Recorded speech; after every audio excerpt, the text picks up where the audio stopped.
Today he is a permanent resident of St. Francis, and we are glowing in your basking of the celebrity status, and happy to have you tonight. Thanks, Mike.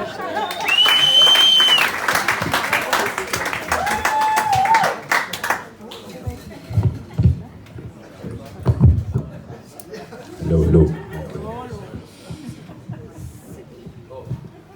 Okay, how's it, ladies and gents? Nice to be here. So, I was born and raised down the road in Port Elizabeth. Went to a few schools down there.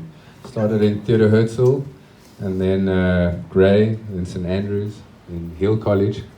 Jumped around a bit, like all good little boys. You know about Hill College? Yeah, that was the last stop. It was the last place that would take me. And then I finally made my dad happy, finished my studies, and just wanted to hit the road. So packed a backpack and got on the road for 2 years. Did 27 countries, and right there for me, that was honestly like the university of life. Didn't learn much before that, but that was really incredible, just being on the road, especially when you didn't know what you wanted to do. Just at the end of those 2 years, I got offered a job coming back to Johannesburg, working for a very prominent Jewish family, running their minerals and metals division. Ava Ichikovitz. So going into Africa, Congo, Zambia, Nigeria, and getting hold of all the artisanal miners and getting a lot of product, base metals, copper, tantalite, and getting them packed into 1-ton bags, onto lorries, down to Durban, onto the boats, FOB, and off to the east. So I did that for a couple of years, and one night we flew to Nigeria. Well, I did by myself into Lagos. Landed there at 10 o'clock in the evening in 2001, and I was kidnapped at the airport. Yeah, I was abducted from the airport. There was someone there with my name, and my name Ofsowitz is quite a tough name, but there it is, perfect. Michael Ofsowitz, it's got to be me. Jumped in the car, and we started going, and all of a sudden there was like no sign of the Sheraton Hotel, and it became like shanty town. And yeah, I knew I was in trouble, but I couldn't do anything. You know, it was 2001. Like cell phone signal was really bad, and another car came up behind, put the headlights on, and this car stopped. They jumped in the back with me, smacked me around a bit, put a knife to my throat, went through my bags, wanted to know where the money was. There wasn't too much, but I still actually managed to pull the $2,000 out of my wallet while they were all crazy and stuck it in my sock. Don't know why. But anyway, they held me for the evening, and eventually they let me go. I think they got hold of my bosses. We used to travel with quite a lot of money. It's kind of how we did things in Africa, but at that time I didn't have a lot. And I thought that was my pivotal moment, you know. After that, like, life was going to change. I was going to stop taking these huge chances and working for crazy people, but it didn't. I stayed with them for another 3 years, so it wasn't my pivotal moment. It's like, what was next? So then I befriended a very big businessman, and kind of like an oligarch. His name was Grisha, and I used to, many other things, but I used to organize his birthday parties around. He used to go and have it in different locations around the world. And the one coming up was he wanted to have it in Russia at an army base. So he hired out this army base, and he flew all his friends out from all around the world, business class, put them up in hotels. And so I flew out, and I had to get a film crew from Los Angeles to film his kind of life for 4 days prior to the birthday party. Then the birthday party, this extravagant birthday party at this army base, and then 2 days afterwards. So as you can imagine, I mean, money isn't the object, crazy lifestyle, 4 days, unbelievable party. And at the party, typical Michael, there's a Yuri. He was a colonel at the KGB, and for some reason, Yuri was fixated on me. I was fixated on Yuri. He didn't speak a word of English, and I didn't speak a word of Russian, but the two of us were at the bar the whole night. Don't know what we were saying to each other, but we were going to drink each other under the table. Very stupid. He's used to drinking vodka, but that vodka was so good, I thought I was going to give him a go. Well, they found us sort of at the wall, like at the entrance to this army base at 4 o'clock in the morning, kind of where like this one set of toilets were, passed out on top of each other. And my right arm was kind of like hanging, not so well, didn't look good. And he was out. So they like tried to pick me up. I was like, Jesus, please don't touch my arm, it's bad. So they rushed us both to hospital. He had his stomach pumped, and my right arm was fractured in 2 places. I have no idea what happened. So after that, lying in the hospital with a bit of morphine and whatever, I was like, okay, this has got to be a pivotal moment. My life's got to change. It didn't. I'm still friends with that guy, and I still do his parties. So yeah, that wasn't my pivotal moment. Sorry. So then fast forward, 2005, a friend of mine calls me and he says, listen, get out of the corporate. I know you're hating your life. Let's go travel again. So I said, like, absolutely brilliant. Screw everything, drop everything, let's go. He was in Miami. We're going to meet in Miami and then spend maybe 2 weeks in Miami and then go on to Brazil. And so we flew to Miami.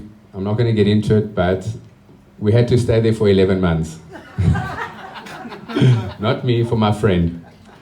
And so we never made it to Brazil, but we had to stay 11 months. In that time, I founded this business. I realized that there were a lot of very, very rich men out there, particularly, that had copious amounts of money, but didn't know how to spend it. You know? But like guys that are worth hundreds of millions, Russians and Saudis. So I set up this business. I wanted to call it OTP, actually, other people's money. But I never did.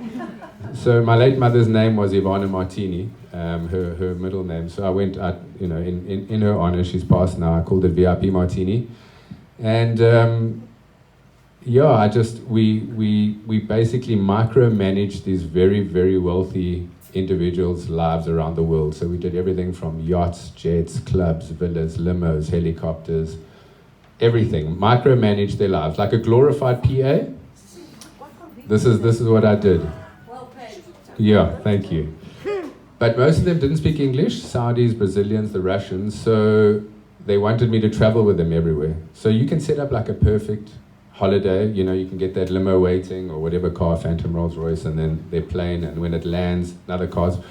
But it's so much can go wrong, because if you're charging $20,000 or $50,000 a year membership fees, they're not getting a piece of gold, they're just getting a service. You know, so you really, I was lucky that they wanted me to travel, you know, with them. So that's what I did for 7 years. Traveled the world first class with these guys, showing them how to spend their money, have a good time. And then in 2012, after doing we used to go to Monte Carlo every year for the Grand Prix. And so we partied the whole night on the Saturday night at Billionaires Club. Had a car waiting for me with my luggage, didn't sleep, jumped in the car, and my dad was waiting for me in Miami, where I was living at the time. So I was flying back via London to Miami, hadn't slept, got to London, was changing planes, going through the airport, waiting in line at the airport, and as I'm getting closer, I see 2 policemen. Oh, it can't be for me, surely. As I get closer, they pull me out the line, and they say, "Are you Michael Emilio Martini of Civet?" I said, "I am." They said, "You have the right to remain silent. Anything you say can and will be held against you." They read me my rights. And now I haven't slept. I'm still drunk. I've got my Louis Vuitton loafers on from the night before, paisley shirt, and I'm getting escorted down the stairs, under the aeroplane, into a car, on the tarmac at Heathrow, and off to Heathrow holding cells. And I get issued this European arrest warrant by Interpol for human trafficking. So I'm thinking, Lord above, how did this happen? Honestly, I had no clue. I mean, at that stage of my life, I mean, I'm naughty, but I've never had more than a speeding fine. I've never been to jail. I've never been in serious trouble. But now, European arrest warrant for human trafficking. So I suppose this was the start of the pivotal moment. But so it was pretty much. You guys want to hear the story, or should I just? You happy that I keep going? Overtime. Okay. Overtime. Oh no, I've got to wrap it up. So I won't bore you with the details, but the boss says I got to wrap it up. Okay. So in 2007, 5 years before, I got asked to come to the south of France. I didn't know this guy's history. His name was Elie Nahas, and he used to work for all the kings in Saudi, and Dominique Strauss-Kahn, who was from the International Monetary Fund, and Sarkozy, who was the then president of France. So I knew he was a big player, and he wanted me to come to the south of France he needed a yacht. They were already on a big yacht, and they needed some club entry and a bunch of stuff. And I had a look at the yacht that they're on and the people he was working for, and I thought this was going to be my big break. So he said, you can also, if you want, you can bring your girlfriend and friends. So I brought my girlfriend from South Africa at the time. She was an FHM model, and her friend. And we went to this party. We were on this boat called the Savarona. It was 316 foot. I didn't know half the people on the boat, but we were there doing what we had to do. I got them another yacht. We did the club entry. We went to, all the girls used to go to the beach bars and like hold up the champagne with the sparklers. That was kind of their role, populate the parties and look good.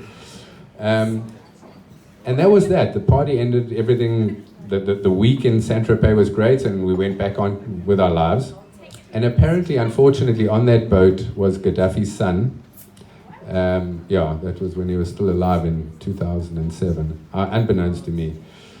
And they were watching this fixer guy, Elie Nahas, who called me and asked me for my expertise and my services. And unfortunately, the feds and everybody, Interpol, were already watching this guy, tapped his phones, and here all of a sudden is this guy coming from America, bringing two girls from South Africa. This is not looking good.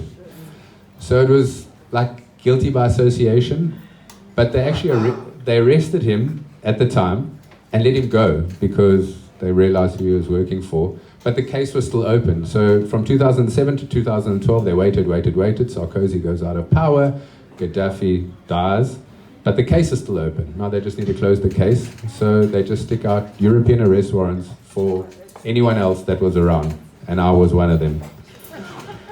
So there I was in Heathrow holding cells, thinking about my life.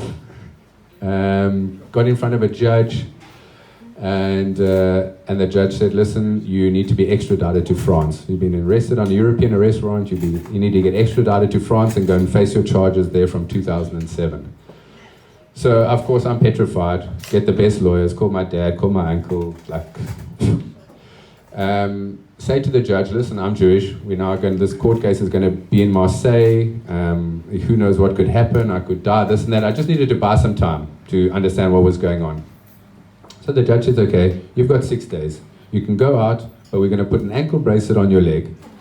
And you're going to tell us what apartment you're going to. And funnily enough, the guy that I was in Miami that we were going to travel together, that I had to stay for 11 months, he was living in London. He was in the courtroom, and he said he'll stay with me. Went to his house, they came with a transponder, put their ankle bracelet on, and you got 6 days, but I had to sign in at the Lavender Hill police station every day by 11 o'clock in the morning or so. So now we're trying to get this docket over, which is taking a lot of time. Anyway, after 6 days, I've got to go back, and now they want to extradite me. But now my lawyers have found ways to keep me. Anyway, long story short, I spent 11 months under house arrest in London, trying to fight extradition to France, signing in every single morning without fail at the police station, and being home by 7 o'clock in the evening for that transponder to beep and make sure that I never leave the house until the morning again. after all of that, I realized I'm not going to be able to get out of this mess, and I gave myself up willingly. They cut the bracelet off. They sent me to France. They had 4 gendarmerie come over, kind of like sat around me in the airplane. I felt like a celebrity. Again, never been arrested in my life, but how's this one? Fly to France. They put me under country arrest, not house arrest, luckily. And I was there for 4 months, and the court case actually went on for 6 years, until 2018. Eventually, but I could leave after that. I could go and do my thing, but the court case was still going on for 6 years. Eventually, in 2018, I got acquitted of all charges, and I actually set a legal precedent in France. So there's now Michael Ofsowitz versus the state of France. There's a legal precedent, if you can believe it, that this could never happen to someone again, the things that happened.